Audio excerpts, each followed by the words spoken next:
वो रिकॉर्ड कर रही है। अब बताओ, नेक्स्ट क्वेश्चन था, रुको, अब बताओ क्या मतलब क्वेश्चन दूसरा है, उसमें दूसरा देखने पर है क्वेश्चन।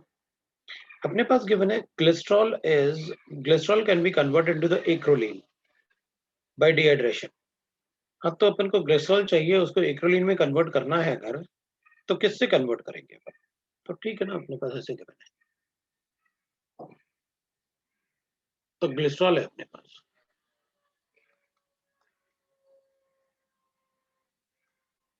अब क्या हुआ?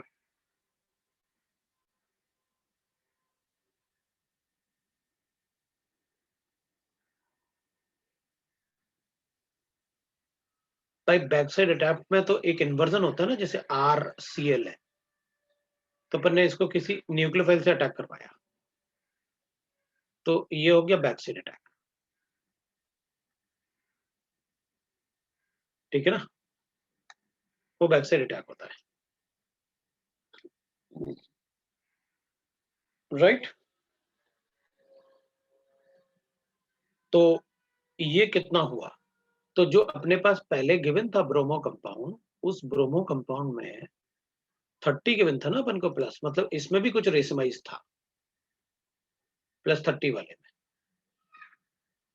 उसमें भी कुछ रेसिमाइज था, वो प्योर थोड़ी था। तो उसमें जो 83% था जो आ रहा था अपन को, वो 83% अपने पास था, तो उसमें प्योर जिसमें रिएक्शन हो रहा है वो तो 83% ही था ना, जिसमें रिएक्शन करना है अपन को +30 वाले में। और जो इन्वर्ट हुआ वो कितना आ रहा था अपने पास? 58%। तो अपन ने इसमें चेक किया ना कि कितना बैक साइड अटैक हुआ, तो अपन ने कहा भाई देखो पहले तो इन्वर्जन चेक कर लो कि इन्वर्जन कितना हुआ, तो जितना प्योर होगा उसमें इन्वर्जन हो रहा होगा, तो इन्वर्जन कितना हुआ था? 70%। तो बाकी 30% का क्या हुआ? रेसोमाइज्ड हुआ।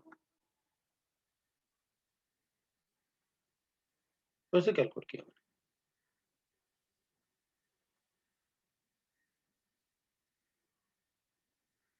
तो देखते हैं ग्लिसरॉल वाला पार्ट, ये हो गया, ये हो गया, ये हो गया। अब अपन को एक्रोलीन बनाना है, एक्रोलीन का मतलब ये हो गया, दिस इज गुड एक्रोलीन। कैसे बनाएंगे इसको? तो अपन कहेंगे भाई इसमें डिहाइड्रेशन करते हैं, तो अगर मैं कॉन्सेंट्रेटेड H2SO4 से रिएक्ट करूं तो concentrated H2SO4 is oxidising agent, वो डिस्टर्ब करेगा पक्का इनको डबल बॉन्ड्स को, तो अपन को थोड़ा वीकर ऑक्सीडाइजिंग एजेंट चाहिए, तो वीकर डिहाइड्रेटिंग एजेंट चाहिए। तो वीकर डिहाइड्रेटिंग एजेंट में उसको अपन को गिवन था कि HSO4 भी डिहाइड्रेटिंग है, CaCl2 भी डिहाइड्रेटिंग है, और एनहाइड्रस भी डिहाइड्रेटिंग है, लेकिन अल्कोहल के लिए डिहाइड्रेशन अगर करना है तो मुझे प्रोटॉन वाला चाहिए, H पॉजिटिव वाला, तो KHSO4 है अपने पास, this is a dehydrating agent, mild dehydrating agent.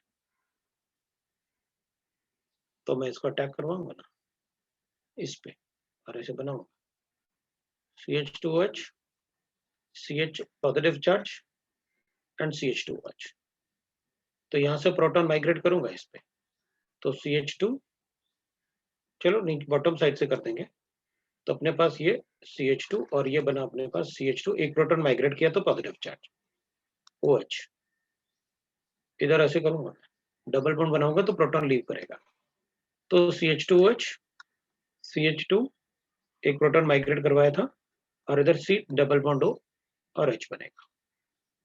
उसके बाद एक बार फिर डिहाइड्रेशन करूंगा, तो डिहाइड्रेशन करूंगा तो पॉजिटिव चार्ज ना, तो अपन इसमें पॉजिटिव चार्ज लिखेंगे, और डबल बॉन्ड कॉन्जुगेशन में होगा तो इजीली डिहाइड्रेट भी हो जाएगा। CH2 डबल बॉन्ड CH और CHO, ये बनाया मैंने, ये प्रोडक्ट होगा। H2SO4 होगा तो प्रॉब्लम होगा, क्योंकि डिहाइड्रेशन के बाद इसमें ये भी डिहाइड्रेशन कर सकते हैं अपन, और H2SO4 होगा तो कॉन्सेंट्रेटेड H2SO4, इसको बनाने के बाद भी एल्डिहाइड इजीली ऑक्सीडाइज होगा, वो भी ऑक्सीडाइज हो सकता है, फिर इस पे भी अटैक करेगा, पॉजिटिव चार्ज अटैक करेगा तो कुछ और भी बना सकता है, इसलिए कॉन्सेंट्रेटेड H2SO4 अपन कभी प्रेफर नहीं करते डिहाइड्रेशन में। और KHSO4 मैंने डिहाइड्रेशन डिहाइड्रेटिंग एजेंट आपको लिखवाया है डिहाइड्रेशन।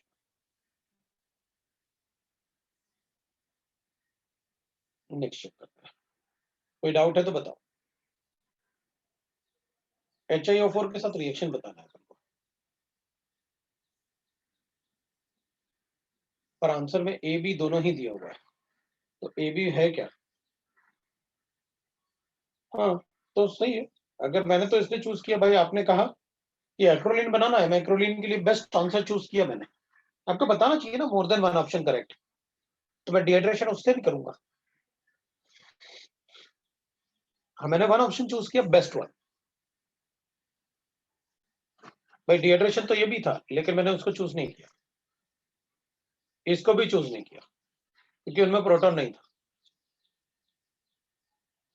है ना। अगर मोर देन वन ऑप्शन करेक्ट है तो आप बता दो कि भाई इसमें मोर देन वन ऑप्शन करेक्ट है, या मैं सारे ही क्वेश्चन को मोर देन वन ऑप्शन के हिसाब से ही सॉल्व कर देता हूँ, कि आप जो भी भेजोगे more than one option check करना है मुझे, उसमें थोड़ा टाइम लगता है। तो बता दो, मैं मोर देन वन ऑप्शन के हिसाब से बता दूंगा, मैंने तो बेस्ट चूज करके बताया आपको, है ना। कर दूंगा मैं सारे ही क्वेश्चन ऐसे ही कर बताता हूँ कि मोर देन वन ऑप्शन करेक्ट होगा तो क्या होगा।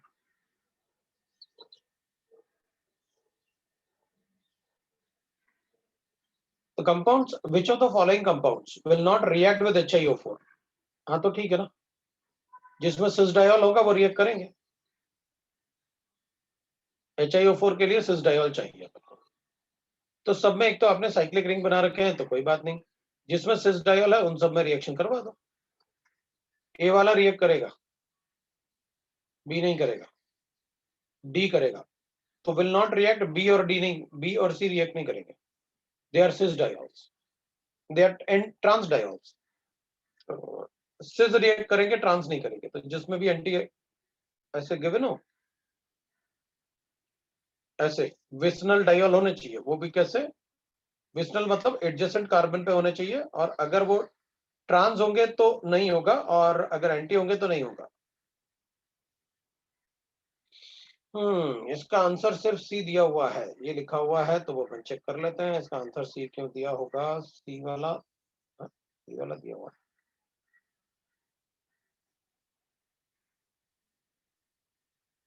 सी और डी दोनों होंगे, नहीं सी और डी नहीं, बी और सी दोनों होंगे इसका आंसर, तो मैंने बताया ना, इसमें सिर्फ सिस डायोल रिएक्ट करता है, तो इसका आंसर बी और सी दोनों ही होगा।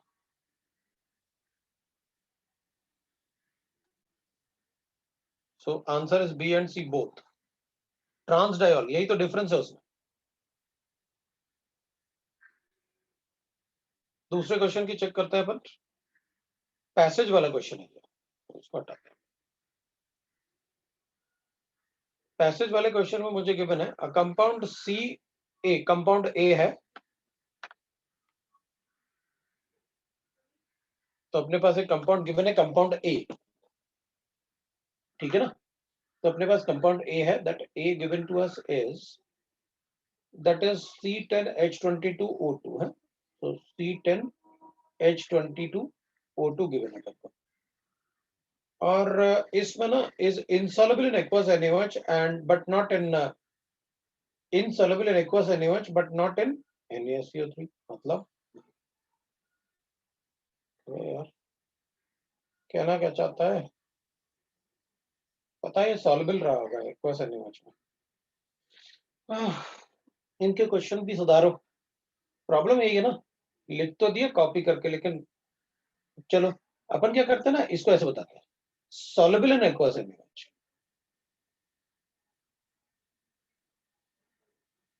है ना, बट नॉट इन NaHCO3, मतलब ये कार्बोक्सिलिक एसिड नहीं है,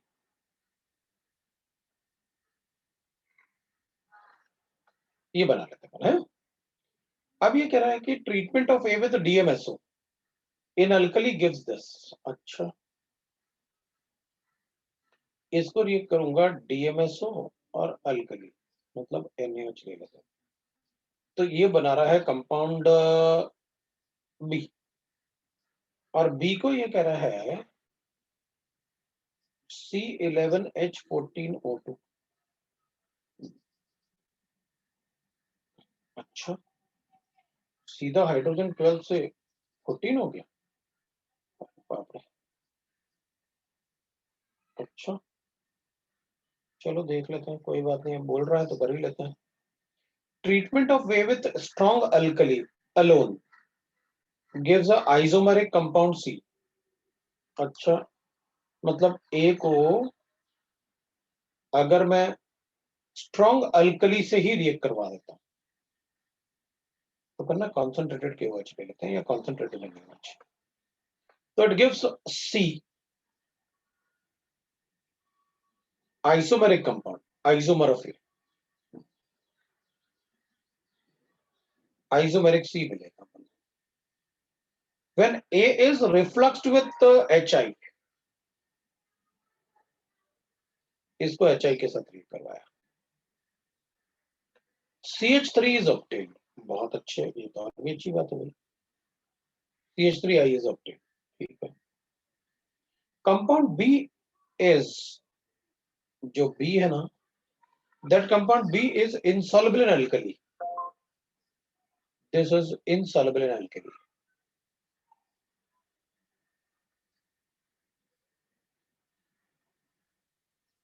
alkali, insoluble in alkali and decolorize Br2 and decolorize Br2, ठीक है भाई। B on treatment with strong base gives D, तो कह रहा है insoluble in alkali and decolorize Br2. B on treating with a strong base gives D, an isomer of B. B को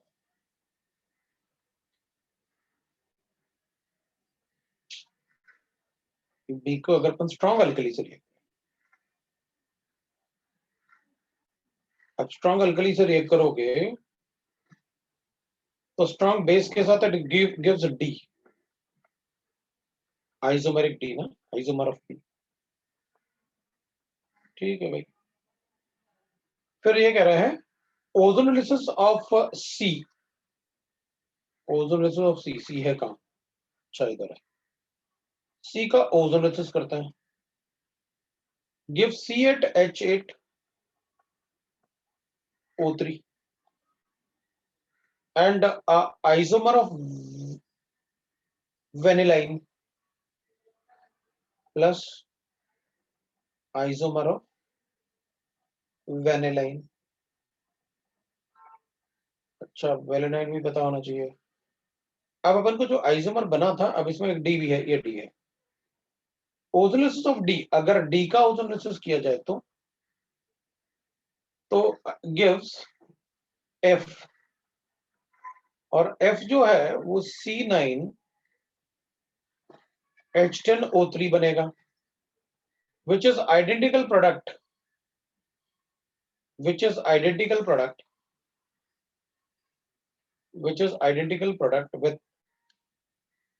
with product of methylation of valine, अच्छा वेलिनाइन का structure ऊपर को given है, which is a identical product,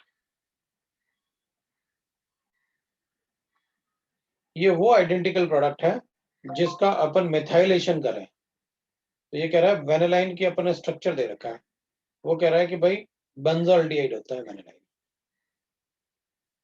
चलो कम से कम अपना question तो सॉल्व हुआ, बेंजोल्डिहाइड है और इस पे 3-methoxy 4-hydroxy है,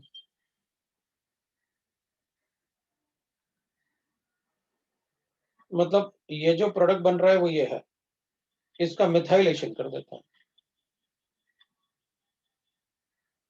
तो इसका मिथाइलेशन करेंगे मतलब ये कंपाउंड ये है, C9 है इसमें, हाँ है, तो इसका प्रोडक्ट ये है,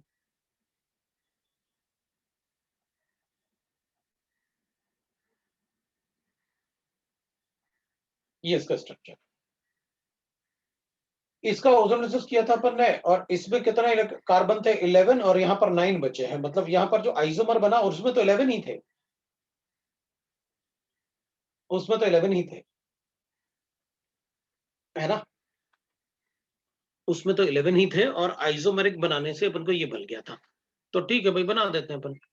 तो डी का स्ट्रक्चर, अब इसका स्ट्रक्चर तो अपन को पता चल ही गया है, इसका क्या है स्ट्रक्चर, है ना,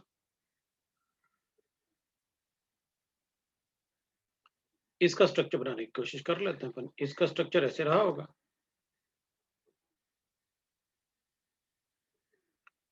आइसोमर ऑफ डी ना,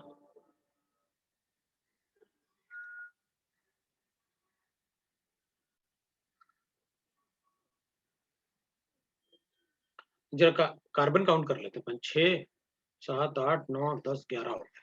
ये ले भाई, ये बन गया ये। तो फिर ये कह रहा हो,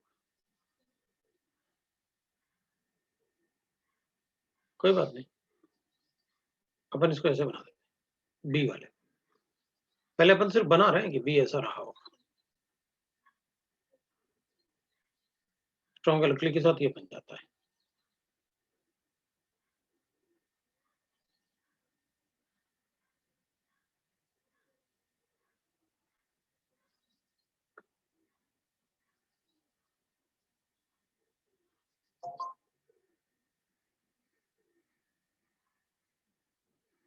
ऐसे बना देते। तो कार्बन 40 नाइट्रोजन, 40 नाइट्रोजन ना, 1 2 3 7 7 3 10 और 2 12। 40 नाइट्रोजन तो नहीं है इसमें। कितने हैं? 3 6 6 3 9 11 है ना। 14 बी वो हो सकता है। अभी इधर की बात करते हैं। प्लस आइसोमर ऑफ, इसका आइसोमर मिलेगा प्लस ये ओजोन लेसेस से।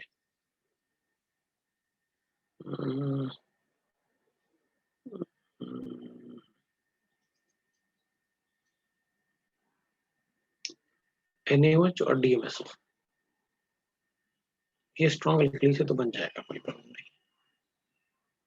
Pr2 वाटर डिक्लोराइज करेगा और इनसॉल्युबल इन एल्कली भी होगा, ठीक है। हाँ, क्योंकि कोई एसिडिक वो नहीं है, बट स्ट्रॉन्ग एल्कली से हो जाएगा, ठीक है। ये कह रहे हैं soluble in NaOH but insoluble in NaOH।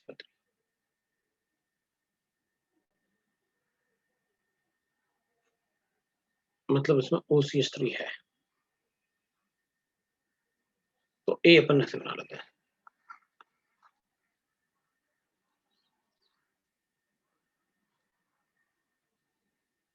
इधर जो कंपाउंड रहा होगा ना, इसमें 8 और इसमें कितने 8, 16 कैसे आ गया? QH से रिएक्ट किया, 10 20 तो 22, 4 डिग्री अनसैचुरेशन है इसमें, 4 बना लिया। अब क्या? अब ये कह रहा है कि इनसॉल्युबल इन NaOH, HI के साथ CH3 आ रहा है, इसका मतलब ये तो रहेगा सॉल्युबल इन NaOH, मतलब एक OH भी रहा होगा। उसके बाद ये कह रहा है कि आइसोमर ऑफ दिस बनेगा KOH के साथ। फिर ऑटोलिसिस किया,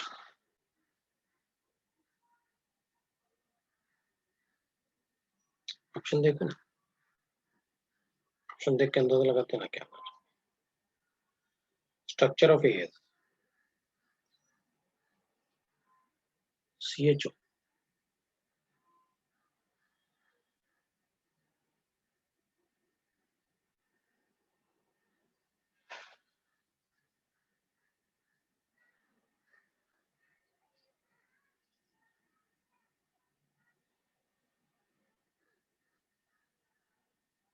ए का स्ट्रक्चर हो सकता है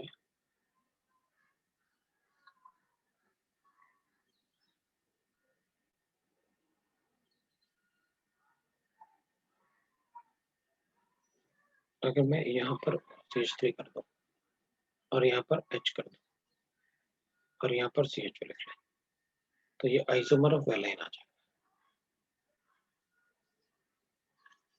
ओजोलिसिस से, ठीक है। ये अपने पास आइसोमर आ जाएगा, OH आ जाएगा, OCH3 आ जाएगा। अब ये जो कंपाउंड है ना, ओजोलिसिस से अपन ऐसे बनाते हैं, कॉन्सेंट्रेटेड NaOH के साथ।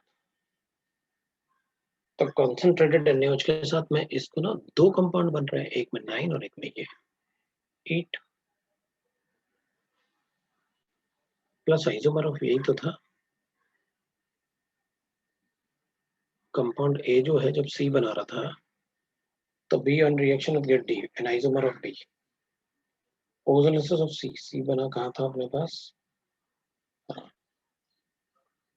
Treatment of A with a strong alkali alone gives the isomer of D, isomeric compound C। इसका एक आइसोमेरिक कंपाउंड C बन गया।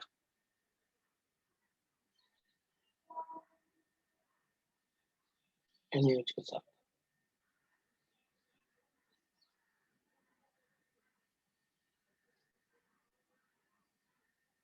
एक मिनट,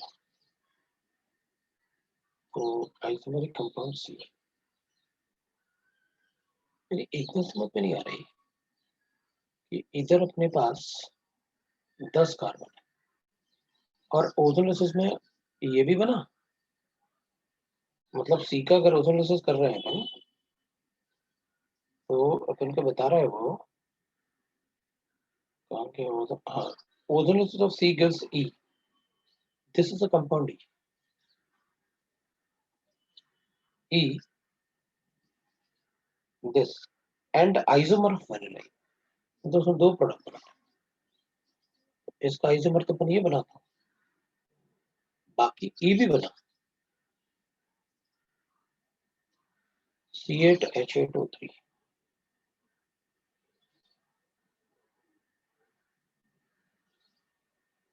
हम अपन कहें इसका मतलब है ये कहीं ना कहीं डाइमराइज टाइप का और इसमें एल्डॉल जैसे हो रहा है कंसंट्रेटेड के साथ, लेकिन एल्डॉल में इसमें 9 कार्बन एटम होते हैं,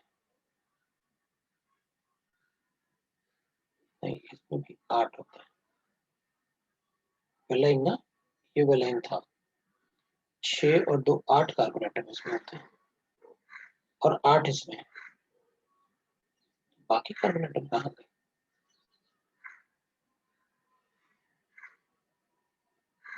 इसका आइसोमर मतलब इसमें 10 आइसोमर, आइसोमरिक है मतलब 10 होंगे इसमें, तो ओजोन से इतने सारे कहाँ से आ गए?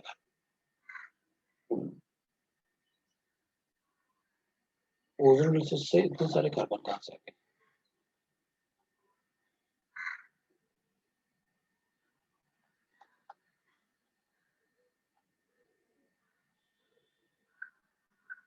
ये तो ठीक है, इसमें एक फिनालिक ग्रुप होगा तो लगाया मैंने। अब इसमें 6 2 8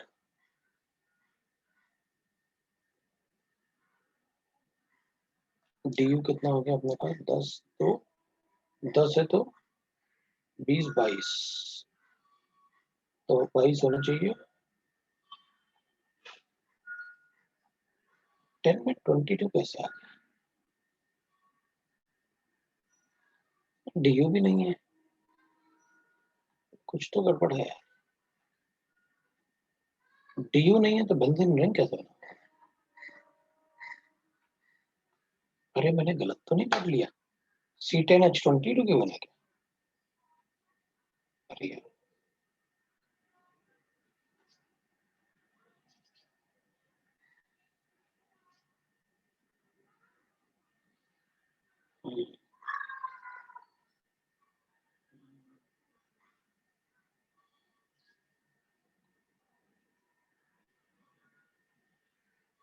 इसमें कुछ गड़बड़ है, पता कुछ तो गड़बड़ है भाई, इसमें तो डीयू है ही नहीं ना,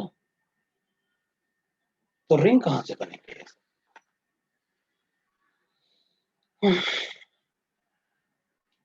अच्छा मान ले अपन इसको 12 मान लेते हैं, तो 5 डीयू हो गए। 5 डीयू होगा तो अपन इसको ऐसे बना लेते हैं,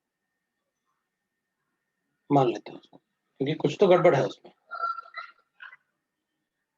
ठीक है, अगर अपन 5 डीयू बनाते हैं तो CH2 CH double bond CH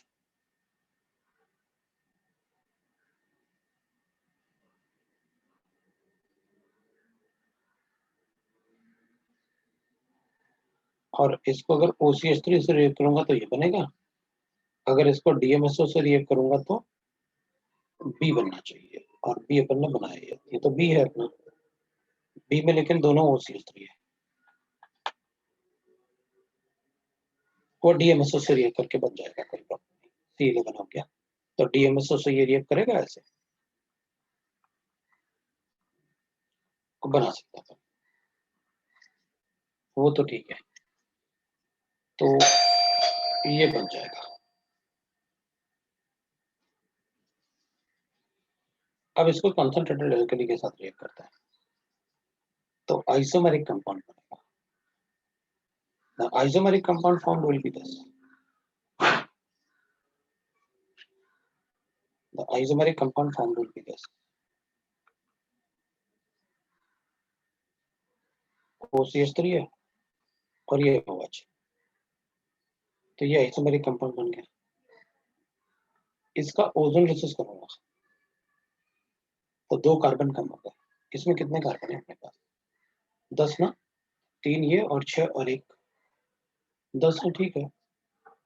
तो जब अपन इसका ओजोन रिसर्च करेंगे तो विल गेट दिस, ये बन जाएगा। भाई ये अगर 12 है तो ही आ सकता है आंसर, नहीं तो नहीं आ सकता। अगर ये 12 है तो ही आंसर आएगा, नहीं तो नहीं आएगा।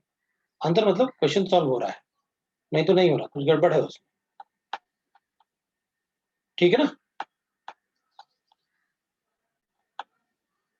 तभी आंसर आ रहा है, नहीं तो नहीं आ रहा। वरना ये मॉलिक्यूलर फॉर्मूला उसमें गलत दे रखा है, ये C12 होगा तो ही आंसर आ रहा है, वो सारे बन रहे हैं,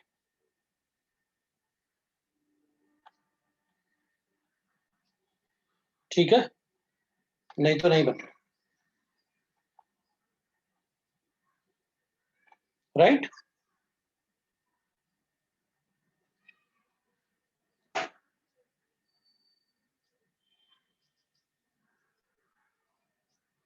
दूसरा देख लेता हूं।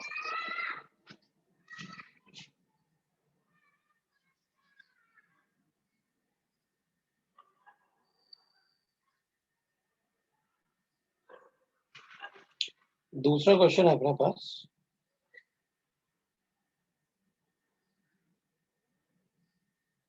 ये हो गया, ये हो गया, उसमें करेक्शन था, ठीक है ना, उसका ABCD अब आ जाएगा, अब आप चेक कर सकते हो।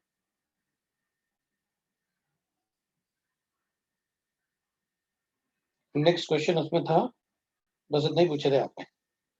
दूसरा क्वेश्चन देखते हैं। दूसरे क्वेश्चन में अपन को गिवन है कि द डाइपेप्टाइड अपन को गिवन है, और डाइपेप्टाइड में ये कह रहा है that is GLN and glycine on treatment with CH3COCl followed by aqueous workup gives,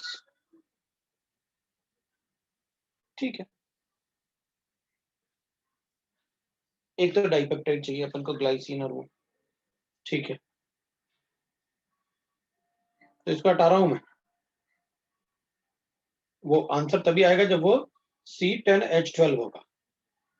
तो अपने पास है दूसरा क्वेश्चन में ग्लाइसिन वाला क्वेश्चन जो है, एक मिनट है,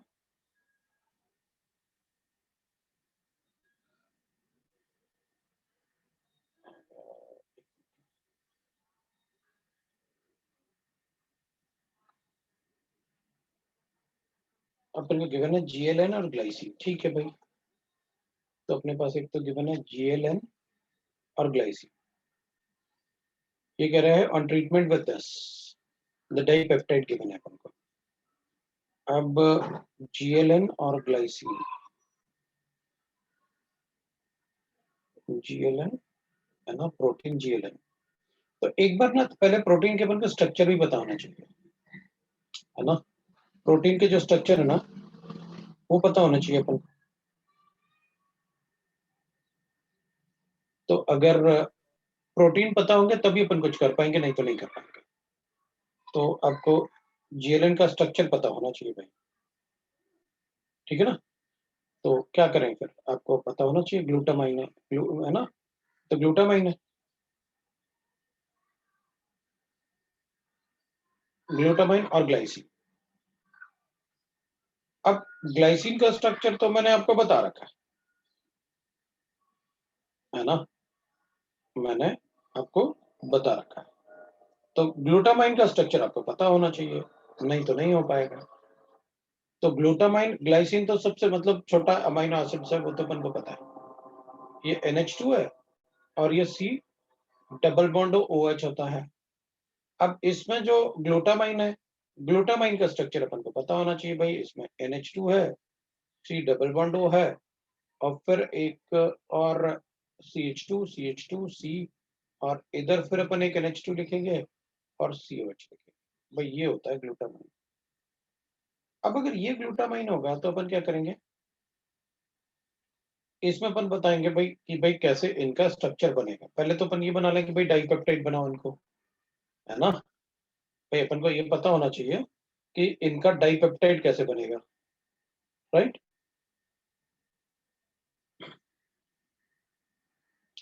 तो आप डाइपेप्टाइड कैसे बनाओगे, वाटर को रिमूव करके। तो वाटर को रिमूव करके अगर अपन डाइपेप्टाइड बनाएंगे तो विल गेट लाइक दिस कि भाई इसमें ना जैसे इसका NH2 ग्रुप और इसका क्या, कार्बोक्सिलिक एसिड ग्रुप। तो अपन ऐसे पहले बना लें कि भाई ये हो गया डाइपेप्टाइड। वो क्यों, क्योंकि नाइट्रोजन एन टर्मिनल अपन इस तरफ रखेंगे हैं। ये C डबल बॉन्ड हो गया, एक दो। अच्छा, इसको नीचे बनाना था वो इसलिए क्योंकि ये अमाइनो ग्रुप है और इसका कार्बोक्सिलिक एसिड, ये इसका अमाइनो ग्रुप है और इसका कार्बोक्सिलिक एसिड। मैं इन दोनों से वाटर हटाने वाला हूं। तो इसको अपन ऐसे लिखेंगे, NH2 लिखा अपन ने, ठीक है। और फिर अपन इसको ऐसे लिखेंगे वो एन टर्मिनल के लिए, कि एन टर्मिनल इधर लिखूंगा, इसका NH लिख लेता हूं मैं। तो इसका NH और फिर इसका CH और ये बड़ा सा ग्रुप मैं इधर लगा दूंगा नीचे। और फिर इसको लिखूंगा, इसका NH हो गया, इसका NH2 तो उधर हो गया, ये CU डबल बॉन्ड हो गया, और फिर इसका NH हो गया, और फिर इसका CH2 और ये C डबल बॉन्ड हो गया। ये अपना एंटर, ये हो गया अपना राइट ना C टर्मिनल, और ये हो गया अपना N टर्मिनल। और ये बड़ा सा ग्रुप जो होगा ना, एक दो कार्बन एटम लिख लो पहले आप, और फिर उसके बाद अमाइड ग्रुप लगा दो। ये अपन को गिवन है। अब ये कह रहा था अपन को, उस क्वेश्चन में अपन से कह रहा था कि भाई इनका ना एसिड क्लोराइड के साथ रिएक्शन करवाओ। तो अपन एसिड क्लोराइड के साथ रिएक्शन करवा देते हैं, कोई प्रॉब्लम नहीं है अपन। एसिड क्लोराइड के साथ जो रिएक्शन होगा इसका, तो और उसके बाद फिर पहले तो उसने कहा कि भाई फिर एक्वस वर्क, मतलब उसको हाइड्रोलाइज कर देना। तो अपन पहले CH3COCl के साथ रिएक्शन करवा देते हैं। तो इसमें CH3COCl के साथ रिएक्शन करवाऊंगा तो CH3 C डबल बॉन्ड आएगा, Cl हट जाएगा और इधर NH आ जाएगा। इधर इतना बड़ा ये ग्रुप लगा देंगे अपन।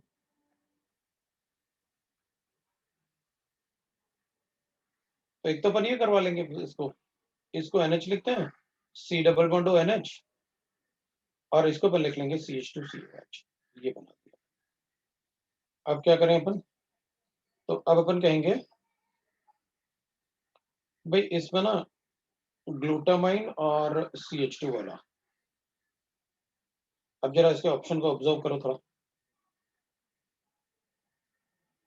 देख, सेकंड वाले ऑप्शन में तो अपन को कार्बोक्सिलिक एसिड ऐसे दिख रहा है, C डबल बॉन्ड O, ये अमाइड ग्रुप है। इस वाले पार्ट को जरा चेक करो, मतलब उसमें ऑप्शन अपने निगलेक्ट हो जाएंगे, वो ऐसे ऊपर नीचे बना के अपन को कंफ्यूज करेंगे और कुछ भी नहीं है। तो एक बार अपन देख लेते हैं, फॉलोड बाय एक्वस वर्क।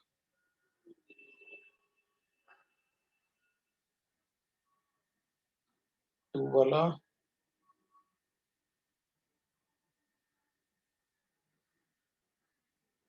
देखो, इसका तो कुछ नहीं होना चाहिए है, क्योंकि वो तो रिएक्ट नहीं करेगा उधर। ये तो रिएक्ट 100% करेगा, क्योंकि वो CH3COCl में Cl is a very good chlorine group. इसको हटाएंगे अपन, वो तो चारों में हटा रखा। इसके बीच में एक CH2 है, अमाइड ग्रुप के बीच में एक CH2।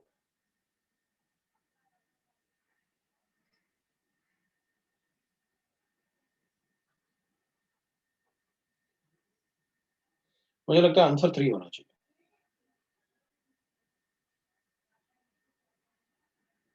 बस एक बार ऑब्जर्व कर लेता हूँ, क्योंकि आंसर ये स्ट्रक्चर ही मतलब 3 में पॉसिबल है बस। बाकी सब में ये स्ट्रक्चर पॉसिबल नहीं है।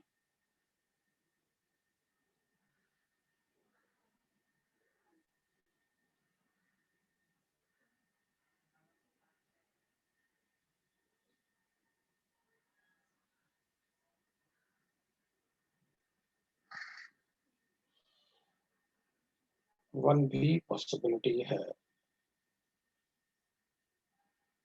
वन भी पॉसिबिलिटी है। 3, 2 और 3 तो नेग्लेक्ट हो गए वो, क्योंकि 2 और 3 का तो स्ट्रक्चर ही गलत है, इसके हिसाब से बन ही नहीं रहा वो। तो अपने पास 1 और 3 बचा हुआ है बस। 1 और 3 में सिर्फ पोजीशन चेक कर लो, क्योंकि ये टिपिकल नहीं देंगे इतना रिएक्शन की आप ऐसे करके दिखाओ।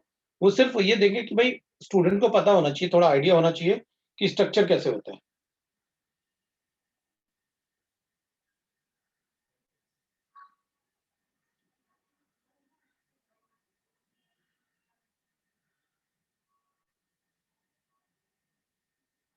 मुझे लगता है बेस्ट आंसर इज 3, क्योंकि इसमें एमाइड का न्यूक्लियोफिलिक रिएक्शन थोड़ा मुश्किल होगा, क्योंकि ये इस पे कॉन्जुगेशन में है। तो ये अमाइड का न्यूक्लियोफिलिक कॉन्जुगेशन थोड़ा मुश्किल होगा, क्योंकि वो ए वाले 1 वाले में ना वो ये बता रहा है कि भाई ये वाला न्यूक्लियोफिलिक सब्स्टिट्यूशन करना है या नहीं करना है। अगर ये वाला न्यूक्लियोफिलिक सब्स्टिट्यूशन पॉसिबल है तो करें या ना करें, तो अपन कहेंगे इसमें कॉन्जुगेशन इधर हो रहा है, इधर भी हो रहा है ना कॉन्जुगेशन, तो इसकी न्यूक्लियोफिलिसिटी बहुत कम होगी, क्योंकि कॉन्जुगेटेड स्टेबलाइज्ड है वो। तभी अपन इस पे भी नहीं कर रहे हैं ना, क्योंकि ये भी कॉन्जुगेटेड स्टेबलाइज्ड है।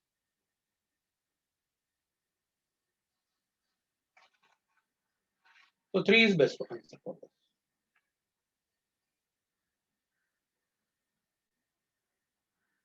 राइट। दूसरा क्वेश्चन देख लेते हैं फिर। दूसरा क्वेश्चन है,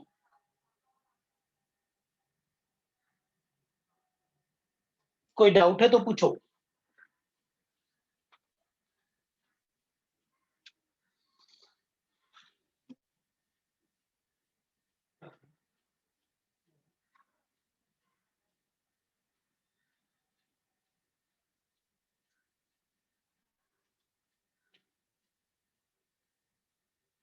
और कोई डाउट है? अरे तुम लोग हो भी या भाग गए? तो डाउट में तो लग रहा है सारे के सारे गायब।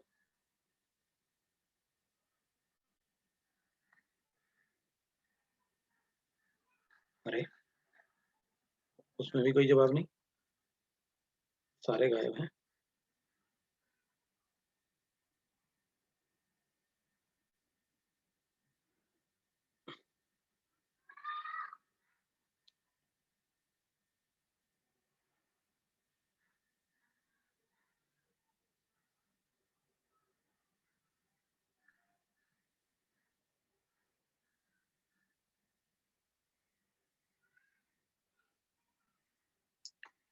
हाँ जी, कोई और डाउट है? अरे तुम लोग की जवाब आवाज ही नहीं आ रही।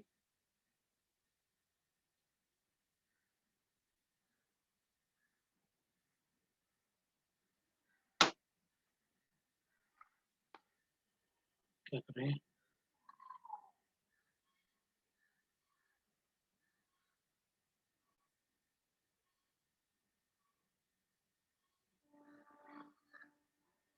मुझे लग रहा है सारे के सारे गायब।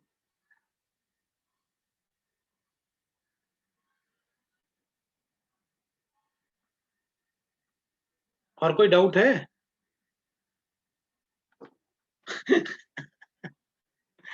ठीक है, मैं सोच रहा सारे के सारे गायब हैं, कहाँ गए। ठीक है, मतलब तुम लोग हो अभी। हम्म। दूसरा क्वेश्चन चेक करते हैं मैंने। तुम लोग आंसर तो दो कम से कम कि हाँ सर हम लोग हैं, सुन रहे हैं आपको, और मतलब आप बताओ, है ना। तो अपन दूसरा क्वेश्चन देख लेते हैं। फिर अपन को गिवन है एक, the major product of the following reaction है। अपन को मेजर प्रोडक्ट पूछा है क्वेश्चन।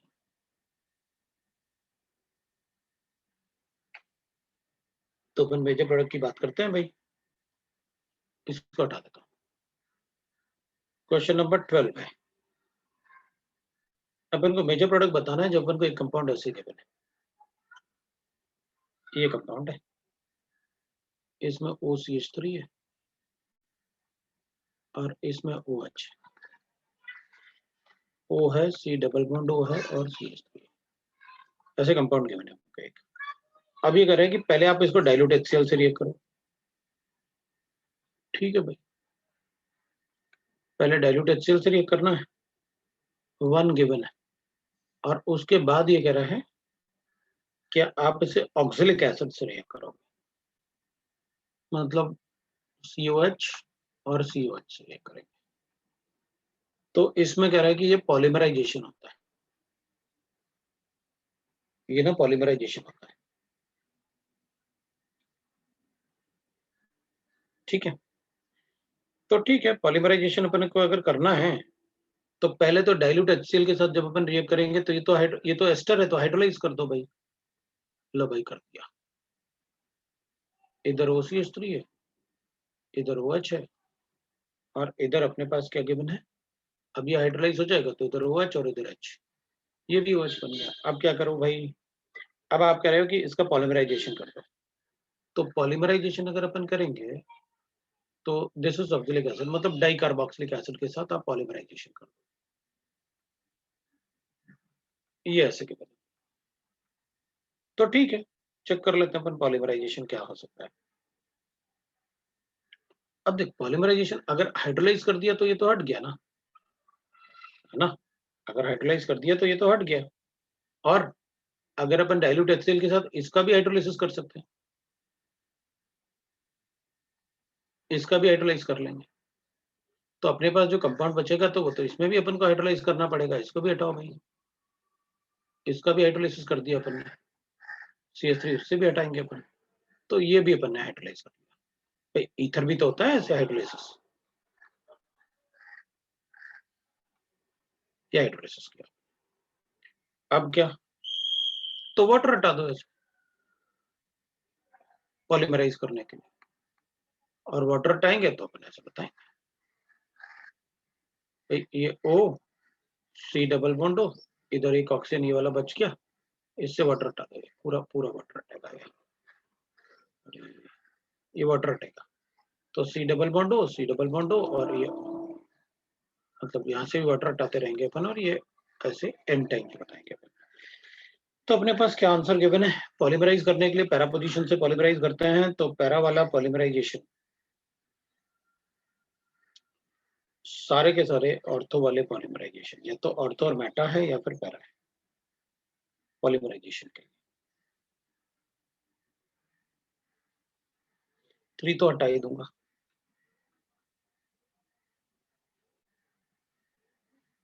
पॉलीमराइजेशन तो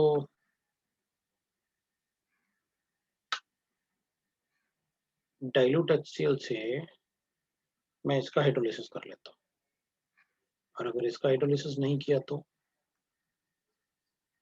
I can get like this, अगर उसका हाइड्रोलिसिस नहीं हुआ, और फिर मैं इन दोनों को पॉलीमराइज कर लूँ, अगर ये ऑप्शन है तो ये भी ऑप्शन अपन बोल सकते हैं। हेलो, हाँ,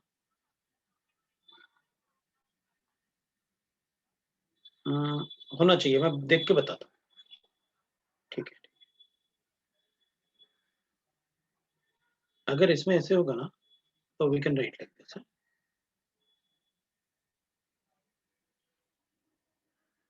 इसको अपन ऐसे हटाएंगे, यहाँ से हटाएंगे, और ये अपना पॉलीमराइजेशन होगा, इस टाइप से अपन पॉलीमराइजेशन बता देंगे n टाइम्स, क्योंकि डाइल्यूट HCl है, मे भी पॉसिबल अपन अज्यूम कर सकते हैं कि भाई ईथर से इजीली हाइड्रोलाइज नहीं होते HCl में, कि ईथर्स का हाइड्रोलाइसिस थोड़ा मुश्किल होगा, रीजन क्योंकि ईथर्स जो होते हैं वो HCl के साथ हाइड्रोनियम आयन बना लेते हैं, अटैक तो करेगा लेकिन इसके साथ ये बना लेते हैं, तो हाइड्रोलाइज नहीं हुआ तो we can write like this, तो ईथर का हाइड्रोलाइसिस थोड़ा मुश्किल होगा,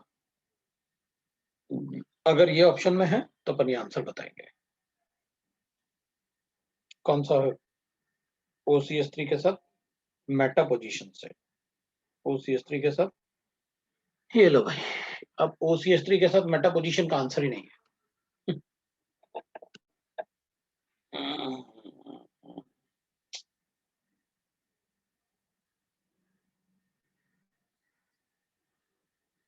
पैरा पोजीशन तो हाइड्रोलाइज्ड होना ही चाहिए।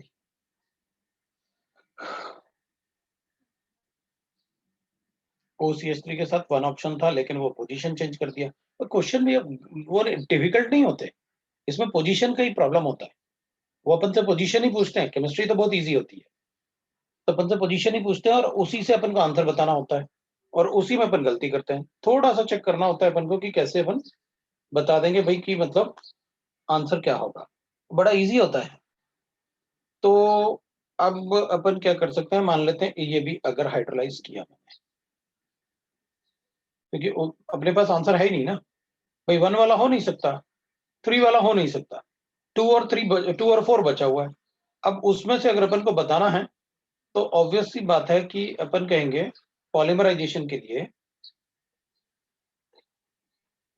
पॉलीमराइजेशन के लिए 2 भी बता सकता हूँ, 4 भी बता सकता हूँ।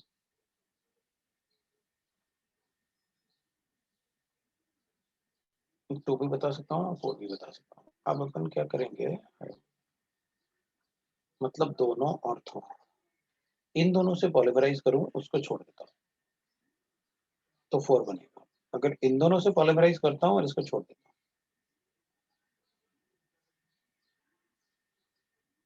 तो आंसर 2 बनेगा। मतलब 2 वाला इज मोर करेक्ट।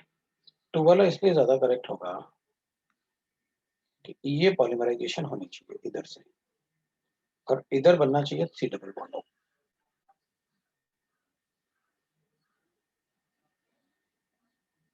इधर बनना चाहिए C double bond. C double bond OC double bond C double bond इस टाइप से n टाइम्स बनना चाहिए। मतलब मेरा आंसर जो है वो 2 आना चाहिए, आंसर 2 आना चाहिए। देख, 1 वाला बन नहीं सकता, 3 वाला बन नहीं सकता, मेरे पास दो ही चीजें बची, एक तो 2 और एक 4। 2 और 4 में अगर चेक करूंगा ना तो इसमें मुझे एक प्रॉब्लम आएगा, वो ये,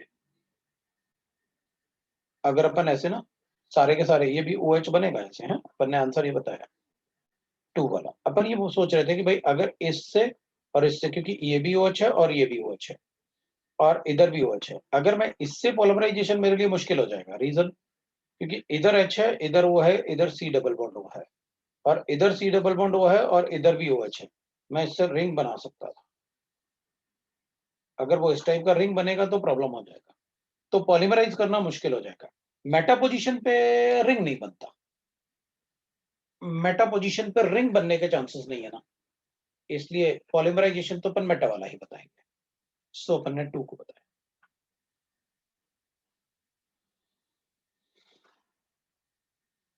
1 वाला तो स्ट्रक्चर ही पॉसिबल नहीं था जो उसने बना रखा है ना, 1 वाला तो स्ट्रक्चर ही पॉसिबल नहीं।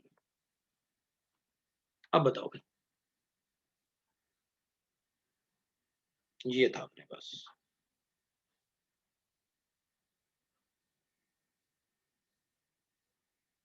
एक मिनट रुकना, 1 वाले स्ट्रक्चर में क्या प्रॉब्लम है, 1 वाले स्ट्रक्चर, एक मिनट रुकना है, 1 वाले स्ट्रक्चर पॉसिबल क्यों नहीं था, मैंने क्या सोचा था वहां पर, एक मिनट रुकना है।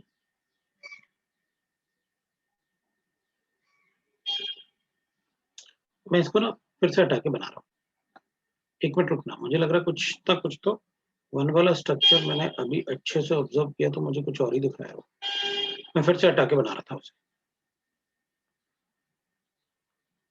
भाई 1 वाले में मेरे पास ऐसे गिवन था, अपने पास कंपाउंड ये गिवन है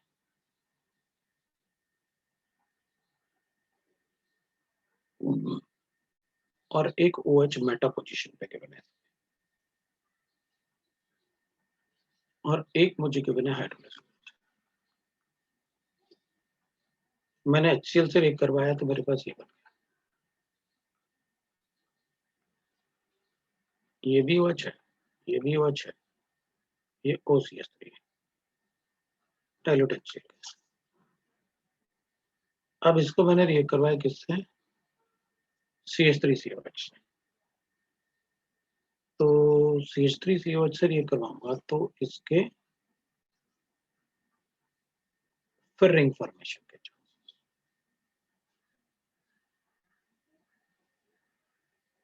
इसलिए अपन ऑर्थो वाले को अवॉइड करेंगे। तो अपन डाइल्यूट HCl के साथ हीट भी लिखा हुआ है, हीट लिखा हुआ है इसलिए मैंने इसको ऐसे कर लिया, तो भाई वो भी हाइड्रोलाइज हो गया। अब मैं पॉलीमराइजेशन करूं तो इन दोनों से करूं, इन दोनों से ना, और मेटा वाले से अगर करूंगा तो मेटा पोजीशन में सिर्फ एक ही ऑप्शन है हाइड्रोलाइज्ड होने के बाद, और वो ऑप्शन 2 है, इसलिए अच्छा मैंने ऑप्शन 2, ठीक है, इसलिए ऑप्शन 2 अच्छा। दूसरा क्वेश्चन चेक करते हैं अपन, क्वेश्चन में बड़े टाइम लगते हैं यहाँ, बायोमोलिक्यूल्स के क्वेश्चन है इसलिए थोड़ा सा टाइम लगेगा ही लगेगा बायोमोलिक्यूल्स वाले पार्ट में, वो स्ट्रक्चर को हमें थोड़ा सा चेक करना होता है। आंसर में अपने पास 1 दिया है, एक मिनट रुकना मैं देखता हूँ, आंसर में अपने पास 1 दिया हुआ है, लेकिन इसने HCl के साथ तो हीट भी किया तभी मैंने उसको पॉलीमराइज किया। पहले मैंने ये हीट तो देखा ही नहीं था ना, मैंने मतलब मैंने इसको पहले नहीं किया था पॉलीमराइज, मतलब इसको पहले अपने हाइड्रोलाइज नहीं किया, जब ये देखा मैंने तो हाइड्रोलाइज किया। भाई हीट करेंगे तो हाइड्रोलाइज तो हो ही जाएगा डाइल्यूट HCl में।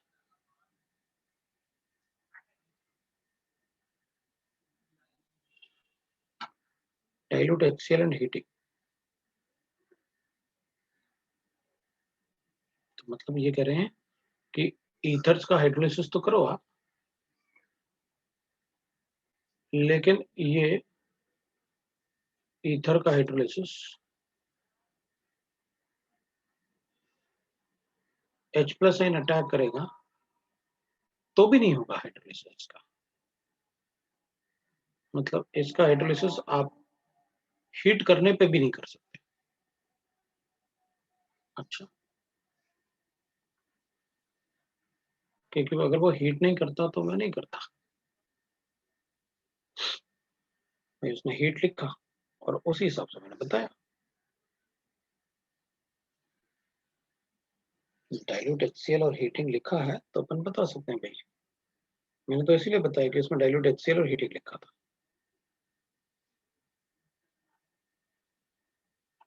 है ना। अपन डाइल्यूट HCl और हीटिंग मैंने इसलिए बताया उसमें।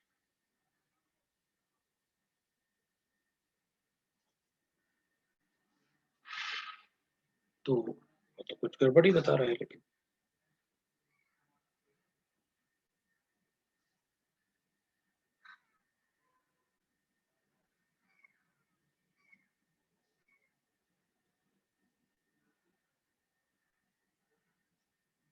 तो इसका मतलब हीट करने से भी मतलब अपन उसको वो नहीं कर सकते हाइड्रोलाइज्ड, ठीक है। अगर उसको अपन हीट करने से भी हाइड्रोलाइज नहीं कर सकते हैं, अगर वो हाइड्रोलाइज नहीं होता तो मैं भी नहीं बताता, लेकिन हीट करेंगे तो अपन हाइड्रोलाइज तो हो ही जानी चाहिए, तो गलत है। चलो कोई बात नहीं, मान लेते हैं अपन, भाई हीटिंग से भी हाइड्रोलाइज हो सकता है,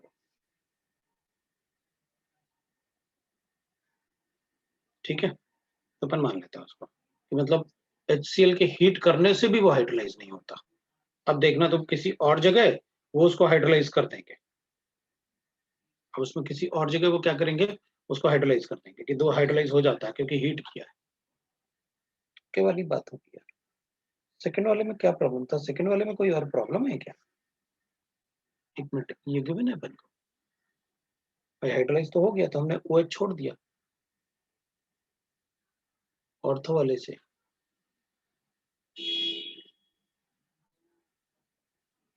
ऑर्थो और मेटा वाले से कर दिया हमने, क्या प्रॉब्लम था? इसका मतलब हीट करने से भी वो हाइड्रोलाइज नहीं होगा, मान लेते हैं भाई, इसमें अपन कुछ कर नहीं सकते, भाई हीट करने से भी हाइड्रोलाइज नहीं, तो अपन अब क्योंकि सिर्फ जेई में आया हुआ है इसलिए अपन कुछ कर नहीं सकते, लेकिन अपन ये वाला रिएक्शंस ध्यान रखेंगे हमेशा कि आप उसे हाइड्रोलाइज हीट करने पे भी नहीं कर पाओगे।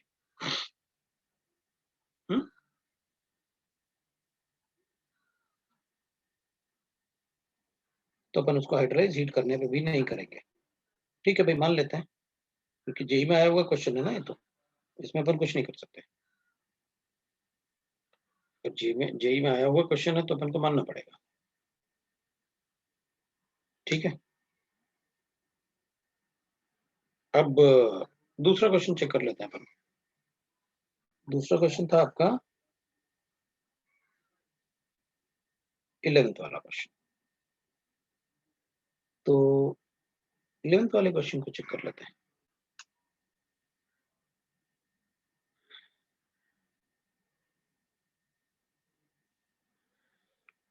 अपन को 11th वाले क्वेश्चन में गिवन है दैट इज कि भाई इसमें अगर मान लो, उसमें अब जेई में आया हुआ है तो अपन कुछ बोल नहीं सकते उसमें, कोई मान लेते हैं, लेकिन इस बात को ध्यान रखेंगे अपन कि हीट करने पे भी HCl से अपन मिथॉक्सी ग्रुप को, ये मिथॉक्सी ग्रुप होगा, उसको अपन हाइड्रोलाइज नहीं कर पाएंगे। लेकिन अब हीट करने पे भी नहीं कर पा रहे तो ठीक है, मान लेते हैं अपन। इसमें क्या है, दूसरे क्वेश्चन में अपन को गिवन है 11th वाले में मेजर प्रोडक्ट बताना है अपन को, CH2 डबल बॉन्ड CCl। ठीक है भाई, इसको नहीं हटाऊंगा, और क्या, C डबल बॉन्ड O, एक Cl इधर है, इसको रिएक्ट करवाना है अपन को NH2 के साथ। ये लोन पेयर है, एक CH2 है, एक C डबल बॉन्ड O और एक NH2। ठीक है, तो इसको, क्योंकि ये वाला तो कॉन्जुगेशन में होगा लोन पेयर, तो इसकी न्यूक्लियोफिलिसिटी होगी नहीं उतनी, ये हट नहीं सकता क्योंकि मीजोमेरिक में है, पार्शियल डबल बॉन्ड है, तो इसी को हटाते हैं। इसको हटा दिया अपने, इसको हटाया तो क्या बनाएंगे अपन, CH2 Cl, C double bond O, NH, फिर एक CH2 ये वाला, और फिर C double bond O NH2। ये बन गया भाई अपने पास। अब ये क्या बोल रहा है, अब ये कह रहे हैं कि इसको पॉलीमराइज करना है अपन, इसको पॉलीमराइज करना है अपन को। तो ठीक है भाई, पॉलीमराइज कर देंगे अपन इसको, है ना। तो अब अपन इसमें फिर पॉलीमर्स की बात करेंगे कि भाई पॉलीमर्स अपन कैसे बनाएंगे इसमें। ठीक है, तो वी कैन राइट दैट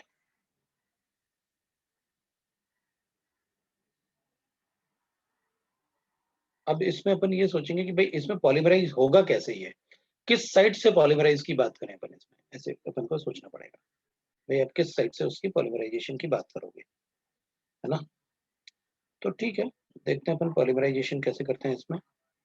तो अब पॉलीमर्स के बारे में अपन ऐसे सोचते हैं कि भाई देखो, अब इसमें या तो हम डबल बॉन्ड का पॉलीमराइजेशन करें, क्योंकि इस ग्रुप को छोड़ देते हैं अपन, क्योंकि यहाँ तो कोई पॉलीमराइजेशन नहीं दिख रहा है अपन को, तो इसको ना पूरे पार्ट को अपन ले लेते हैं जी, इसको जी जैसे रख लेते हैं, और इसको ऐसे कर लेते हैं भाई, अगर मेरे पास ऐसे होता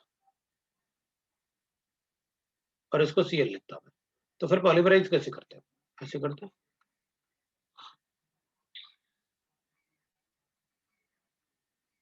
ऐसे करो, तो अपन कहेंगे भाई इधर, इधर ऐसे डबल बॉन्ड बनाते हैं, इधर ऐसे डबल बॉन्ड बनाते हैं, इधर ऐसे डबल बॉन्ड बनाते हैं, और पॉलीमराइज करते रहते हैं।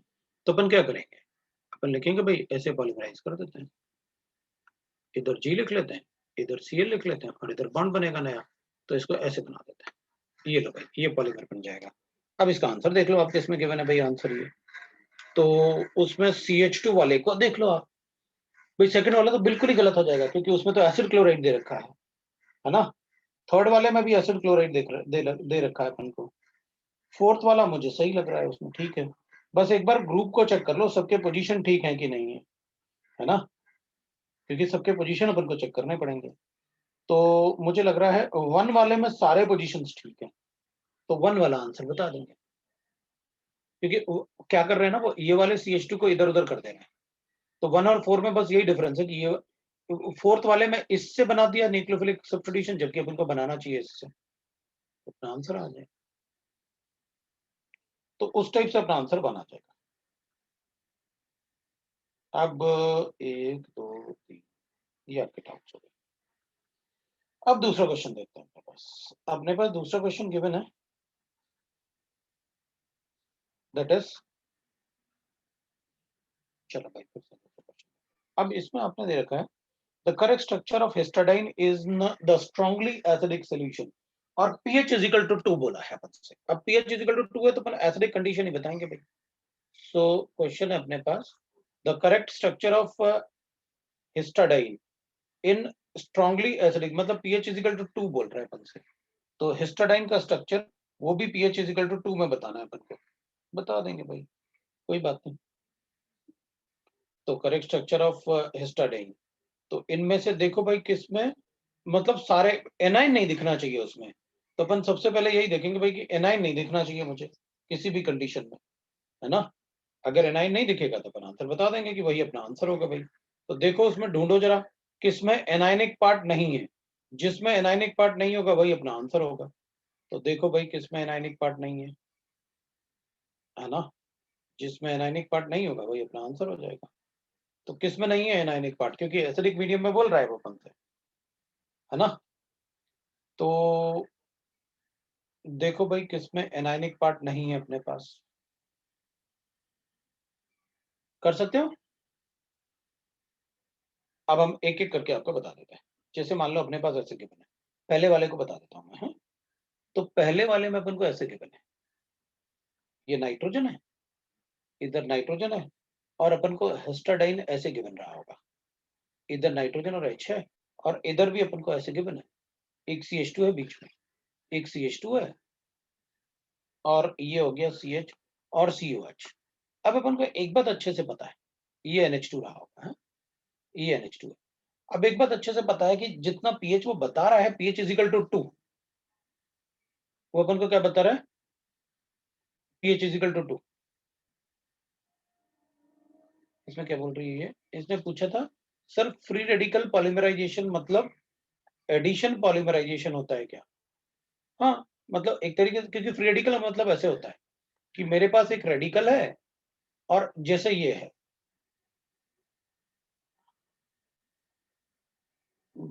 तो मैं क्या करूंगा, इस रेडिकल को अटैक करवा के ना इस पे रेडिकल बना लूंगा। ये रेडिकल का पहले अपन ने ऐसे बॉन्ड बना लिया और इस पे रेडिकल बन गया, और इसको लिख लेंगे अपन OCH3। अब ये रेडिकल आगे रेडिकल बनाता रहेगा, वो चेन रिएक्शन जैसे बोलते हैं ना अपन, इसको, इसका एक इलेक्ट्रॉन है, इसका एक इलेक्ट्रॉन बना लेगा, और वो एक तरीके से एडिशन रिएक्शन हो गया फिर, है ना। तो इसको बोलते हैं अपन फ्री रेडिकल एडिशन रिएक्शन। ठीक है, अब वापस इस पे आता है। अब यहाँ पर अपन को pH इक्वल टू 2 दे रखा है, तो थोड़ा दिमाग लगाएंगे, क्योंकि अगर इसको अगर तुम सारे क्वेश्चन पढ़ोगे तो मुश्किल हो जाएगा। अपन दिमाग थोड़ा लगाओ पूरा केमिस्ट्री पढ़ने के बाद। अपन कहेंगे देख भाई ये तो NH2 अमाइंस है, मैं इसको NH3 पॉजिटिव में कन्वर्ट करूंगा। इस पे भी लोन पेयर है, इसको भी मैं NH पॉजिटिव में कन्वर्ट करूंगा, नहीं कर पाऊंगा, क्यों, ये एंटी एरोमेटिक हो जाएगा। तो फिर इस वाले लोन पेयर पे अटैक करके पॉजिटिव चार्ज बनाऊंगा, बनाओ, एंटी एरोमेटिक नहीं है। तो फिर इस वाले नाइट्रोजन को छोड़ दो बाकी सब में, क्योंकि इतना ज्यादा एसिडिक है, बाकी सारे नाइट्रोजन में आप प्रोटॉन दे दो, मुझे कोई प्रॉब्लम नहीं। कहीं अमाइड भी होता तो भी दे देता, मुझे कोई प्रॉब्लम नहीं था, लेकिन आप इस वाले नाइट्रोजन पे हाइड्रोजन नहीं दे सकते। उस वाले नाइट्रोजन पे क्यों नहीं दे सकता, भाई एंटी एरोमेटिक थोड़ी बनाऊंगा। इस पे अगर लोन पेयर है तभी तो ये रिंग एरोमेटिक है, H प्लस साइन अटैक करके उसको एंटी एरोमेटिक नहीं बनाऊंगा। चलो ढूंढते हैं कोई ऐसा ऑप्शन, ऐसा कहाँ गया, ये है पहला वाला, मेरे ख्याल से पहले ही वाले आंसर है, पहले ही वाला आंसर है, बाकी सब में वो एंटी एरोमेटिक बना रहा है। नहीं, फोर्थ वाले में नहीं बनाया उसने एंटी एरोमेटिक, लेकिन नेगेटिव चार्ज है। How can there will be a negative charge in the acidic medium, वो तो बेसिक मीडियम में होगा नेगेटिव चार्ज, इसलिए अपन इसमें वन ऑप्शन बताएंगे भाई। ठीक है, ठीक है, अब अपन दूसरा देखते हैं। Rayon is a semi synthetic polymer whose properties are better than the natural cotton, और उसके बाद अपन लिखेंगे रेयन इज अ, ठीक है भाई इनको गिवन है, that is rayon is a, ठीक है, semi synthetic polymer. Mechanical and aesthetic properties of cellulose can be improved by acylation, चलो भैया ये तो अपन मान भी सकते हैं कि ऐसा अपन इम्प्रूवमेंट कर सकते हैं, क्योंकि इम्प्रूवमेंट तो होता है प्रॉपर्टीज में।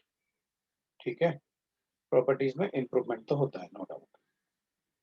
लेकिन अब प्रॉपर्टीज के लिए मतलब ऐसे एक्सेंशियल रीजनिंग में कैसे होगा, थोड़ा टिपिकली बनाते हैं हमने, है ना, थोड़ा तो टिपिकल बनाते हैं अपन को। इसमें तो प्रॉपर्टीज पता होंगे तभी कर पाएंगे अपन, है ना। इसमें अगर प्रॉपर्टीज अच्छे से पता होंगे तभी कर पाएंगे, नहीं तो नहीं कर पाएंगे, फंस जाएंगे। फिर तो मैं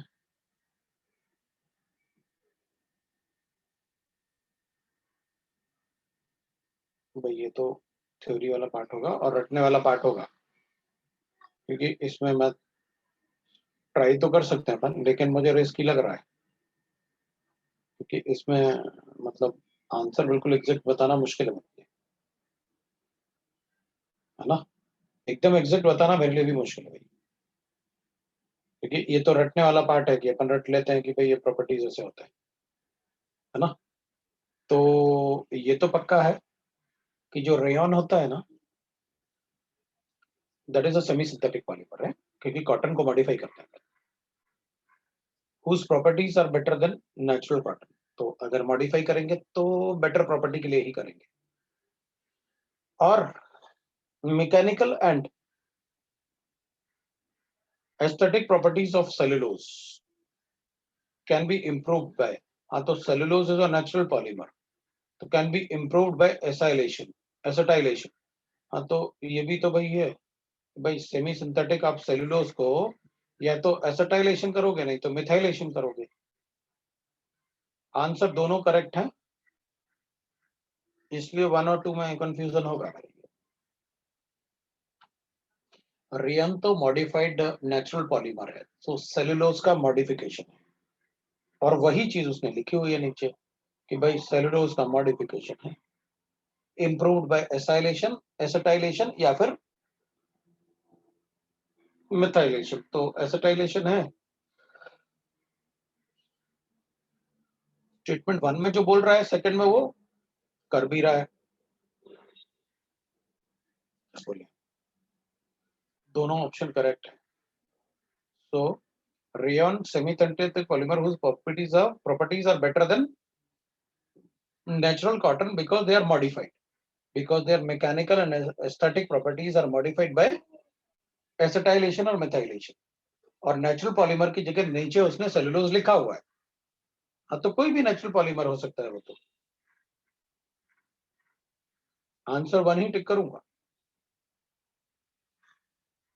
क्योंकि जो ऊपर वो बता रहा है नीचे वो प्रोसेस लिख रहा है, मैकेनिकल एंड राइट ना, एस्थेटिक प्रॉपर्टीज ऑफ सेलुलोज, मतलब natural polymers are improved by acetylation. तो वो तो बता रहा है वही चीज वहां पर।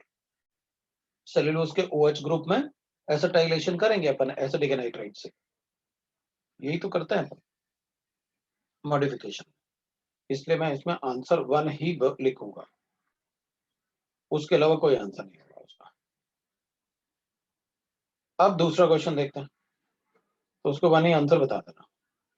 मेरे पास गिवन है consider a reaction A in gaseous state gives you 2B in gaseous state, और इसका रेट कांस्टेंट गिवन है अपन को, दैट इज 0.1। हाँ तो फर्स्ट ऑर्डर काइनेटिक्स है, क्योंकि 0.1 पर मिनट गिवन है, पर time.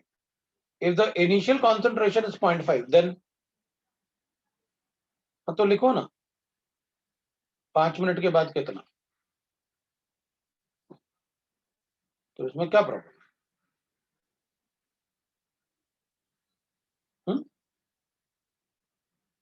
If its initial concentration is 0.5 then graph को देख के देखो ना, 5 मिनट के बाद कितना बचता है, 10 मिनट के बाद कितना बचता है, तो देखो इसमें और क्या। वॉइस ऑफ बी दे रहा है, हमें क्या फर्क पड़ता है, के तो मुझे गिवन है ना, और फर्स्ट ऑर्डर काइनेटिक्स है, के यूनिट को देख लिया मैंने, के इज इक्वल टू 2.303। 5 मिनट के बाद देख लेता हूँ, 5 मिनट के बाद ये मुझे 0.1 गिवन है, and that will be equal to log of initial मुझे 0.5 कॉन्सेंट्रेशन गिवन है। तो आफ्टर टाइम टी में कैलकुलेट कर लेता हूँ, तो ये हो जाएगा 0.5 divided by 2.303, that is equal to log of 0.5 divided by 80। अब इसका एंटी लॉग लेना पड़ेगा। 0.5 डिवाइडेड बाई 2.303 उसका एंटी लॉग, ये तो फंस जाएंगे, और एंटी लॉग अपन को क्वेश्चन में गिवन नहीं दिख रहा मुझे। K का वैल्यू गिवन है, if the initial concentration of A is 0.5, then select the graph after 5 minutes and after 10 minutes. Concentration of B बढ़ेगा, इनिशियल concentration 0.5 था। आंसर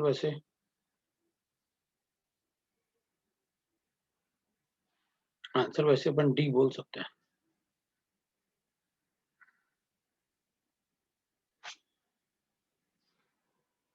सी वाले में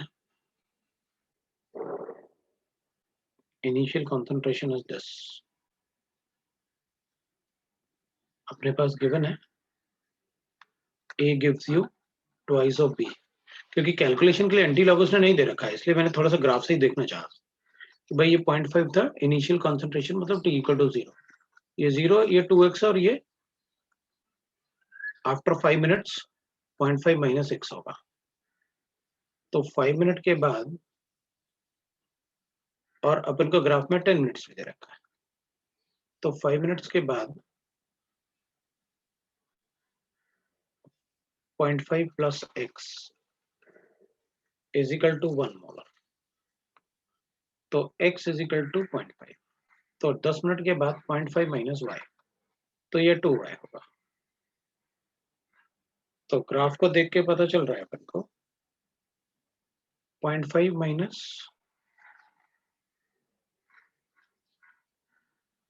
0.5 minus y is equal to 2 molar, y equal to 1.5। कुछ तो गड़बड़ है, कुछ तो गड़बड़ है, कुछ तो गड़बड़ है। 5 मिनट के बाद 1 मोलर कॉन्सेंट्रेशन ऑफ बी, हाँ बी तो डबल हो जाएगा, ये 2x होगा तो 1 होगा, ये 3 हो जाएगा, मतलब डबल चेंज आएगा, डबल चेंज आएगा तो 1 2, ये तो कैलकुलेट करना ही होगा यार, इसी से आएगा अपना आंसर। फर्स्ट ऑर्डर काइनेटिक्स से इसको सॉल्व करना ही पड़ेगा। लॉग 2 को मैं क्या लिख सकता हूँ, 2.303 को ln ले लेते हैं, ln के लिए अपन पावर ले लेते हैं और अपन उसको सॉल्व कर लेते हैं भाई, उसके अलावा कोई वो नहीं है, और रिस्क है बाकी ये सब करने में। जो बाकी सब कर रहा था ना मैं, ये वाला पार्ट, इसमें मुझे रिस्क लग रहा है, और रिस्क नहीं लेते हैं अपन, तो 0.5 डिवाइडेड बाई 2.303 कर लेते हैं अपन, तो है ना, वही बेटर है अपने लिए, और उसका ले लेते हैं अपन एंटी लॉग। सो ये आ रहा था अपने पास कितना, 1.64, मतलब 80 इज इक्वल टू आ रहा है मेरे पास, दैट इज 0.5 डिवाइडेड बाय 1.64, ये आ जाएगा अपने पास। तो 10 मिनट के बाद कितना बचेगा अपने पास,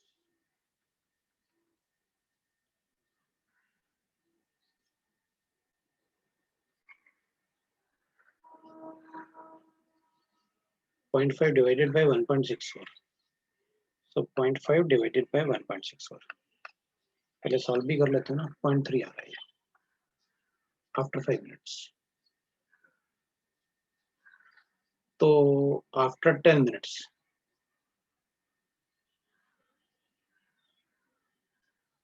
10 मिनट्स के बाद आएगा, ये 1 होगा और ये 1 होगा, 10 मिनट्स के बाद ना ये अपन मल्टीप्लाई करेंगे ना के में, तो 10 इंटू 1 हो जाएगा, क्योंकि 10 मिनट्स लेंगे ना, 10 इंटू 1, तो 10 into 1 is 10 divided by 2.303 is equal to log of A not 0.5 divided by 80, तो अपने पास आ जाएगा, हाँ तो आ गया ना अपने पास, अपन क्या करेंगे 10 बाय 2.303 कर देता है, और इसका ले लेते हैं empty log,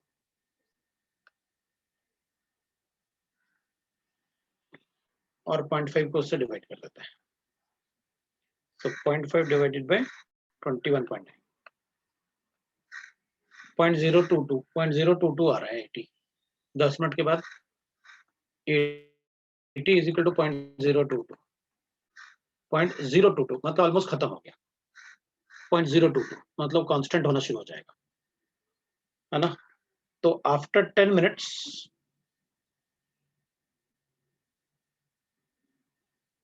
eighty is equal to 10, अगर 80 इज इक्वल टू 10 तो अब अपन ये सारा पार्ट हटा लेते हैं और उससे कैलकुलेट करते हैं, क्योंकि मुझे यहाँ पर रिस्क लग रहा था। तो ये आ गया अपना आंसर भाई। आफ्टर 5 मिनट्स ये 0.5 माइनस एक्स था और ये था, और 0.5 माइनस एक्स कितना बच रहा था अपने पास 0.3, और ये बन रहा था 0.4 बी। और आफ्टर 10 मिनट्स ये कितना बच रहा है, ए एट टाइम टी 0.02, तो ये कितना बनेगा, नियरली 0.5 बन गया। हाँ 0.02 मतलब ये सारा का सारा खत्म हो गया होगा, ये बच रहा है इतना, तो नियरली 0.5 हो गया। तो 10 मिनट के बाद ऑलमोस्ट 0.5 होकर वो कांस्टेंट हो गया होगा बी का कॉन्सेंट्रेशन। सो ये 0.5 मतलब 0.5 इंटू ये 2 मोल्स है ना, मैंने यहाँ भी यही किया 0.2 इंटू 2, तो ये 0.5 इंटू 2 मतलब नियरली 1 मोलर आ रहा है मेरे पास। Answer C correct, answer C बताना पड़ेगा, सॉल्व करके ही बता पाएंगे। बड़ा अच्छा क्वेश्चन था, इसलिए मैंने रिस्क नहीं लिया ये वाले पार्ट में, मुझे रिस्क लग रहा था।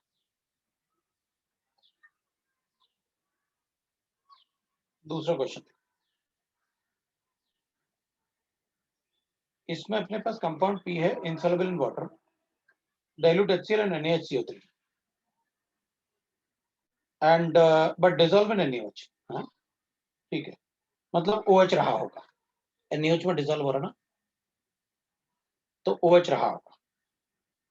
तो P अपने पास एक कंपाउंड है जो NaOH में डिसॉल्व होता है, C7H2 है, तो अपन इसको फिनॉल जैसे अज्यूम कर सकते हैं। फिर ये कह रहा है P is treated with bromine water, it is converted into the compound that is ठीक है C7H7OBr, मतलब एक ही Br बनाना है अपन को बस, ठीक। तो अपन क्या करें, OH रहेगा तो मैं यहां भी बना सकता हूँ, OH रहेगा तो मैं यहाँ इसको ऐसे भी बना लेता हूँ, तो भी चलता है। मैं इसको ऐसे भी बना सकता हूँ, तो भी आंसर होता है।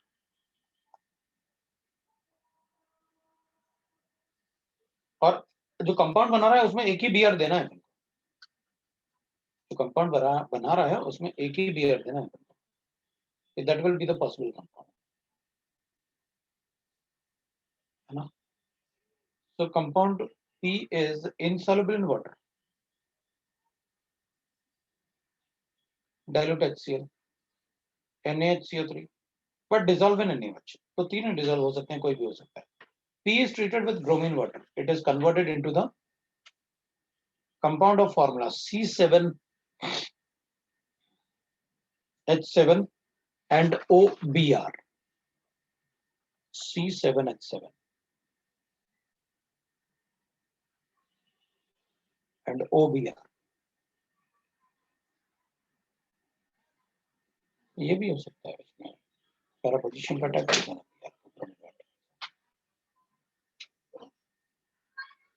ये भी हो सकता है, ये भी हो सकता है। तो आंसर चूज कैसे करें,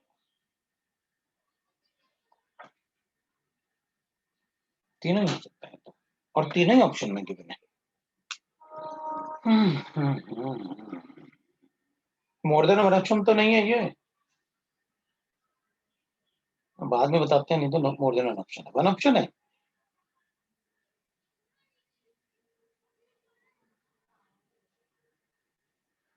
देख लेते हैं मैंने कुछ कहा भी है,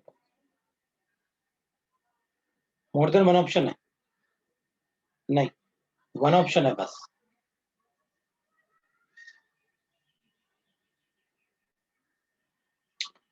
वन ऑप्शन है तो तीनों में से किसी एक को डिसाइड करना होगा। किसको डिसाइड करूं, देखते हैं।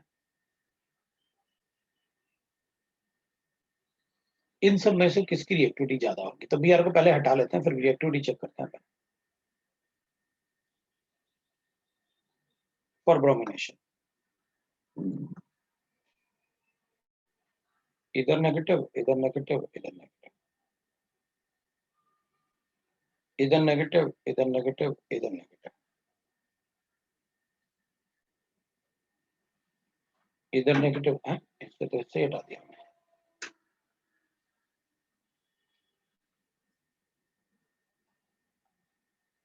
इधर नेगेटिव, इधर नेगेटिव, इससे इधर नेगेटिव, इधर नेगेटिव और इधर नेगेटिव, इससे इधर नेगेटिव, इधर नेगेटिव और इधर नेगेटिव, इससे इधर नेगेटिव, इधर नेगेटिव और इधर नेगेटिव, और इससे ये सर्किल वाला नेगेटिव।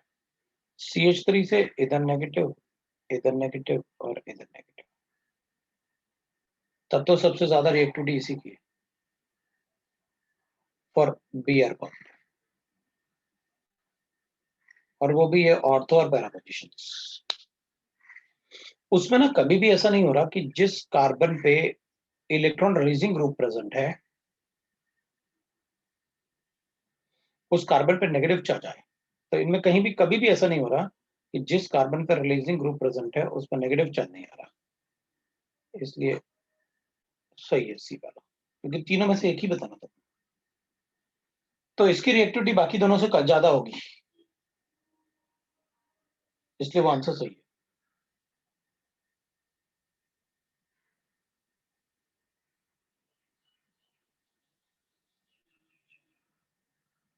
ठीक है, तो ये प्रोडक्ट है।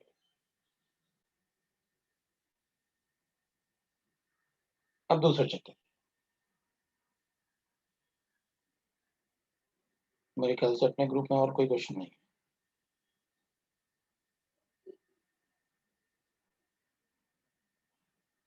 बस यही क्वेश्चन थे।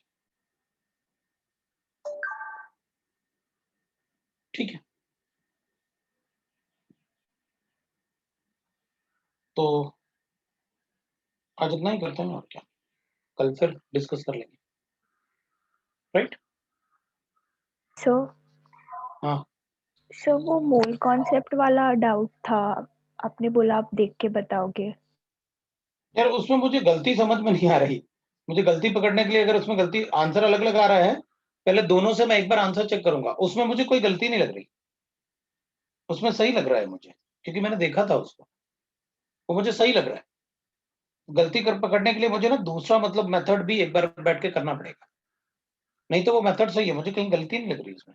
आंसर भी मतलब जो आ रहा है पहले वाले मेथड से अलग आ रहा था आंसर, जो M1 V1 plus M2 V2 और M उस पे आ रहा था। हाँ सर, 6 पॉइंट समथिंग आया था।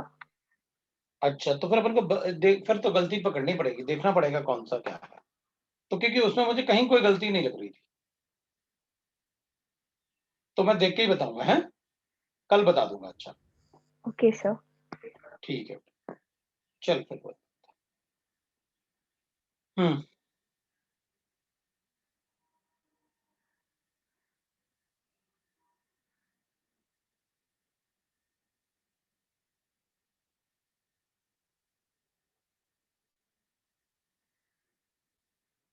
तो कल रिवीजन क्लास करेंगे अपन और उसमें रिकॉर्डिंग कर लेंगे अपन,